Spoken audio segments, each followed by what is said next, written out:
Hi children, Namaste. I am Kalavati, Social Studies teacher working in DAV High School RTPP, Kadapa. You know very well. In the previous video about the two Russian revolutions have happened in the month of March and October in 1917. What are the reasons for that revolutions? Short while you have to just recapitulate what Vladimir Lenin has dreamt about Russia, and we will go further into the topic. Today you are going to learn about how Stalin, the successor of Vladimir Lenin, have made policies for development of Russia, and how much he was successful in development of Russia, and what are the criticisms raised on him, that you are going to learn. Before going to know about Stalin, let us recapitulate again the famous words of Vladimir Ilyich Ulyanov, who was famously known as Lenin. He promised that land to peasants, food to starving people, power to Soviets, and peace with Germany. These are the four dreams of Lenin. Vladimir Ilyich Ulyanov, who was called as Lenin, he dreamt that land to the peasants, those who are serfs, who are agriculture laborers in Russian economy, tortured by the feudal lords. Such people, he promised that the land to be given for them to till. Food to the starving people, as you know is in previous video that people of Russia have asked for peace and bread. Food shortage is there in their economy. So he promised that each and every person of Russia should have food. He also says that all Soviets, yesterday I have told that small group of people together called Soviets, these Soviets is given to power, particularly the workers community. And peace with Germany. He also wished that he has to put an end to participation of his army in First World War. These are the dreams of Lenin, but unfortunately, without cherishing all his dreams, he passed away in 1924. It is the time, 1924, Joseph Stalin, one of the associates, closest associates of Lenin, took power of Russian Communist Party.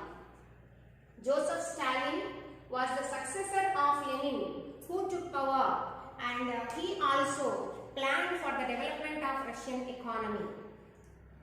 He began 5-year plans for the development of Russia in the year 1928. In the year 1928, Joseph Stalin, he planned 5-year plans for the development of Russia.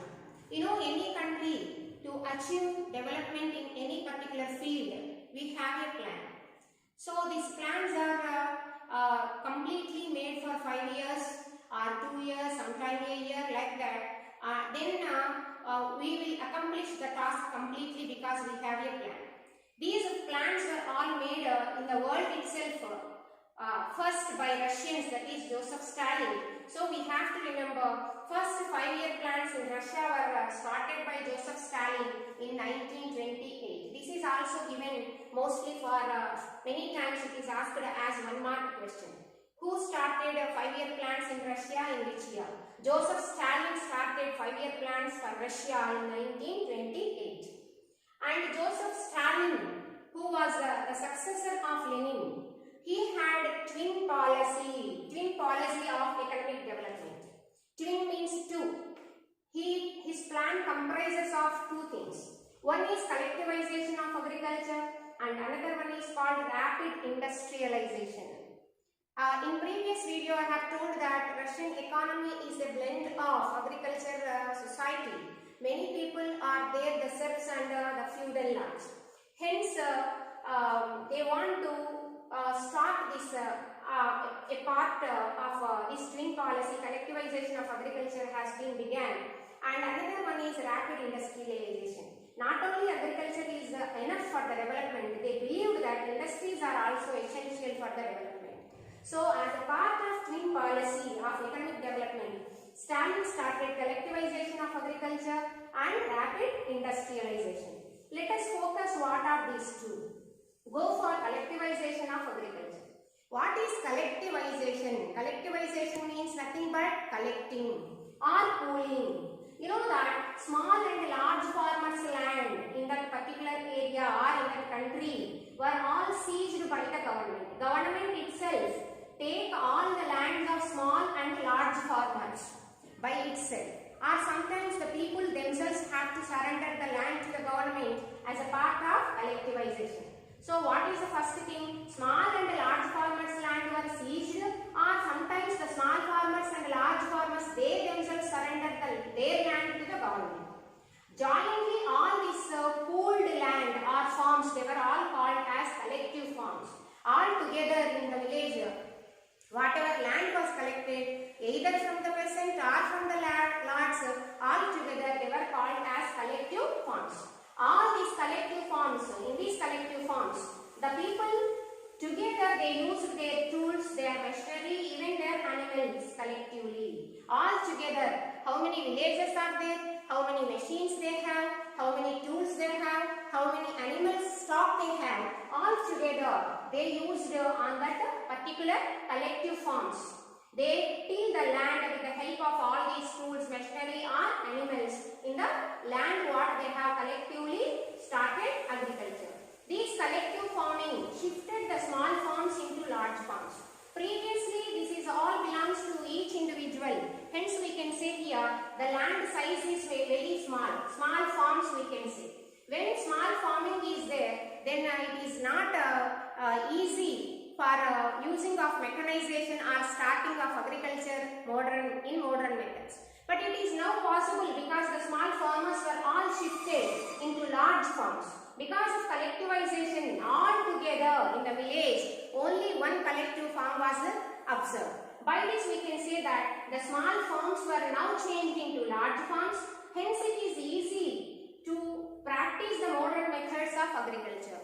For example, you want to till the land with a tractor or harvester you have to use of, or any other machinery you have to use that is easy when the land size or large farms are there.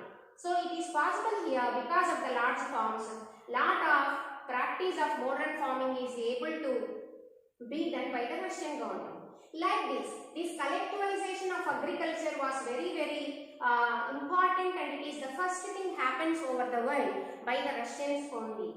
In the beginning, the farmers who lost their land, particularly the feudal lords who have a lot of land and that was confiscated or forcefully seized by the government, they resisted this collectivization of agriculture which was taken by Stalin. But later, such people who resisted the policy of collectivization, they were all punished, they were imprisoned, they were also killed sometimes by Stalin brutally. This ultimately happens, the people, they started adjusted with the policy of collectivization. Later, after 1 decade we see, or after few years of collectivization has begun, Russians have produced agriculture production in a very large scale, and at last this collectivization of agriculture was under the able guidance of Stalin. This collectivization of land was agriculture was completely successful.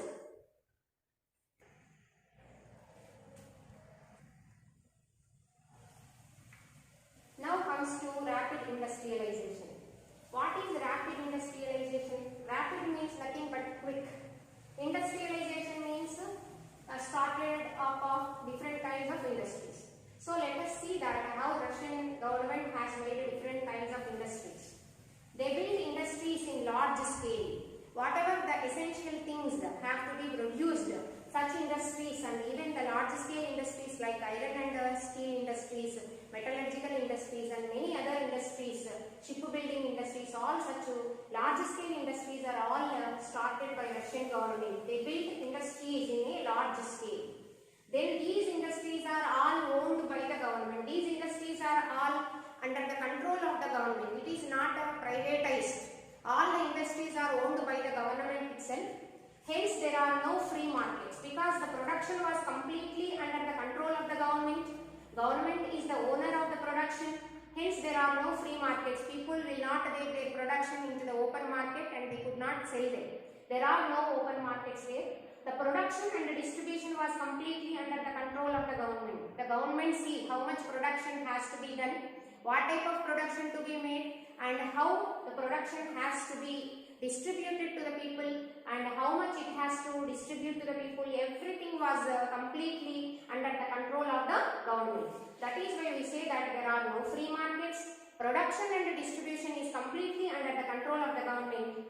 Hence, the people were very happy because all the Russian community consisting of majority of peasants and the serfs or agriculture laborers, their community was very happy because they are getting the goods of finest quality at a cheaper prices. Because there are no mediators like in our free markets. Mediators are there, third person is there. Because of these third persons are agents, what we called as that the mediators or middlemen, the prices of the goods are raising. But it is not happened there in Russian society, because directly the production was reaching to the particular person whom it was intended to. So distribution and production both were planned by the government itself. Hence the people are very happy because whatever the goods they are getting, the goods are of fine quality, because under the control of the government anything was done that was completely quality product, we can say. So we can see here good quality goods were all available to the people, and even the price was also determined by the government. So it is not the highest price, it is the cheaper price. Hence in this way rapid industrialization is very useful even for not only the serfs and not only the peasants, even for agriculture laborers, and even you see that industrial workers, they were all happy because of this rapid industrialization. But this rapid industrialization was criticized on some of the grounds. Some people who do not like this communism, they criticized this rapid industrialization. They said that poor working conditions are observed in the factories. What are poor working conditions here? Poor working conditions here means in the industries there is no ventilation, there is no canteen, there is no restrooms, there are no working hours properly, because it is the first time they have started the industries. They do not know all these things. Hence the observers and who criticized the rapid industrialization in Russia, they said that they have been observing poor working conditions in the factories. And they also said this rapid industrialization resulted work stoppages in a year. Because of this rapid industrialization, the very basic good industries like for example you can take that steel, iron and steel industry, or shipbuilding industry, or metallurgical industry, chemical industry, all these industries were all built. These industries which are the basic good industries, they were all built within short period of time. Usually they will take 10 years or more than 10 years for construction, but that was all made within 2 or 3 years these Russians have completed. So because of this speedy construction or quick construction, there are proper working conditions are not there. So many times in a year they observed the work stoppages, the machinery was obstructed, sometimes the machinery was spoiled, or sometimes some problems were arised in the working conditions of the machines. Hence work stoppages they observed many times. It is also one of the criticism raised on rapid industrialization. And one more thing what they have comment on this rapid industrialization against is poor living conditions of the workers. Those who are working in these industries, they were not provided good amenities, they were not having canteens, they were not provided restrooms, they are not provided health schemes, they are not provided good salaries, like that. Living conditions are very bad, they told. On these grounds, on these 3 grounds, we can say that many people criticized this rapid industrialization. But we see that these 2 policies under twin agenda of Joseph Stalin, that is collectivization and rapid industrialization, Russia was tremendously progressed both the way agriculturally as well as industrially. Not only Stalin stopped his policy with these 2, he also done many programs for the welfare of Russians. Let us focus on Joseph Stalin policies. And Joseph Stalin, along with the twin policy, he also given extended schooling system. He believed that education is the most important factor for the development of his his country. So he has given that every person has to get education. For that he extended schooling system. Many schools were established tremendously all over Russia. By that people were provided schools for their education. In this way literacy rate of Russians were raised. So we can say extended schooling system is a very useful thing for Russian economy's growth. Then comes to universities are kept to open even for peasants and industrial workers. But these peasants who are called small farmers and industrial workers who are working in industries could not have time in daytime to go and study. Hence he opened the universities even for the convenient time of the peasants and industrial workers. You can take some of the night schools were started, adult schools were started. By that university education was also able to be given to the peasants and even industrial workers.